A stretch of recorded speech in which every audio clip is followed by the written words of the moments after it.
Turgut कहता है, काफ़ी अरसे के बाद मुझे एहसास हुआ है कि कोई मेरा इंतज़ार करेगा। फिर असलान तोहफे के तौर पर उसे खंजर देती है। तुर्गुत उसका शुक्रिया अदा करता है और वहाँ से चला जाता है, जबकि असलान के चेहरे पर मुस्कुराहट आ जाती है।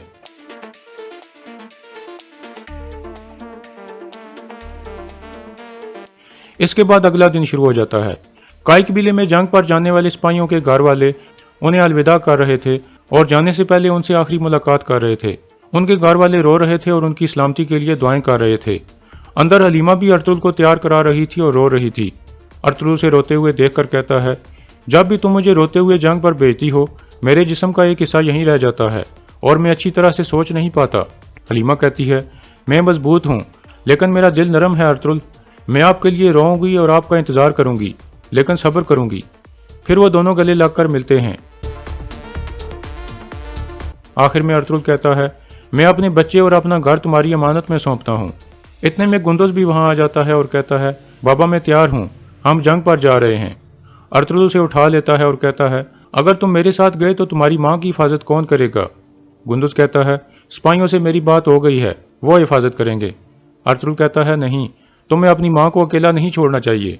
इसके बाद अर्तुल उसे नीचे उतार कर अपने छोटे बेटे के पास जाकर उसे देखता है और फिर अपने हथियार उठाकर बाहर निकल जाता है।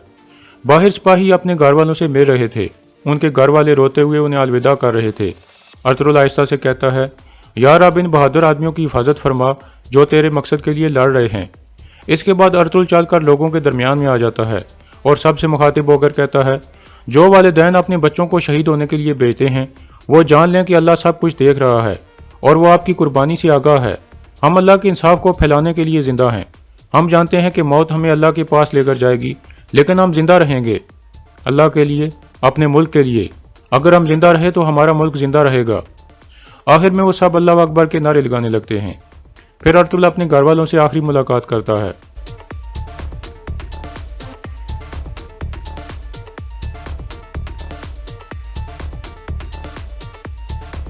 इसके बाद वो सब घोड़ों पर सवार होकर रवाना हो जाते हैं।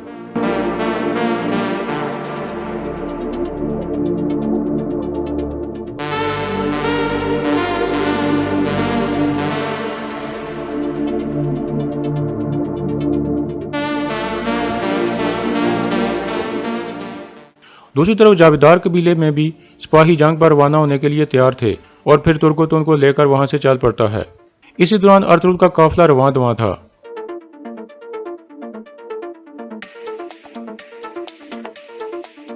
अर्तुल का काफिला कुर्द पहाड़ी पर पहुंच जाता है।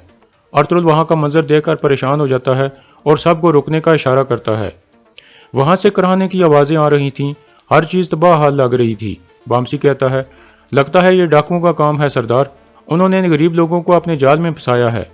हकीम अर्तुल कहता है, यहाँ जख्मी लोग पड़े हैं सरदार, अगर आप इजाजत दे तो मैं इन्हें देख लूँ। अर्तुल कहता है, आप देख लें इनको। फिर अर्तुल अपने सिपाहियों को कहता है, इस रास्ते के दोनों तरफ खड़े हो जाओ और अपने तीर कमान तैयार कर लो। फिर वो सब अपने घोड़ों से नीचे उतर आते हैं। अर्तुल और उसके साथी आगे बढ़ने लगते हैं। अर्तुल बामसी को कहता है, मोहतात रहना बामसी। फिर वो दोबारा आगे बढ़ने लगते हैं। दरवेश इसाक भी एक आदमी के पास बैठ जाता है। अर्तुल हैरानगी से इधर उधर देख रहा था। इतने में वहां मौजूद लोग अपनी आंखें खोलने लगते हैं क्योंकि ये एक जाल था। हकीम अर्तुल के एक आदमी को हाथ लगाता है तो वो उस पर हमला कर देता है।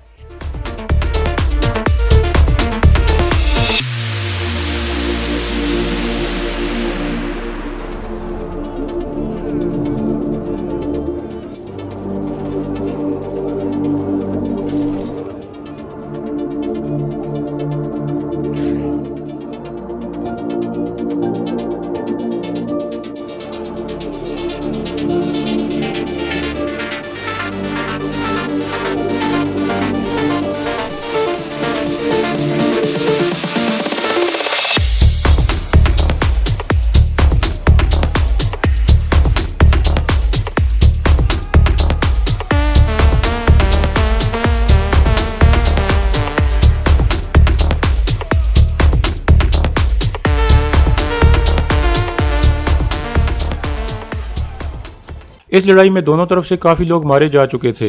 इतने में एक आदमी अर्तुल के सामने खड़ा हो जाता है।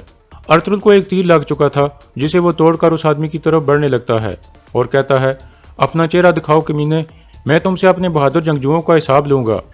इसके बाद उन दोनों में लड़ाई शुरू हो जाती है।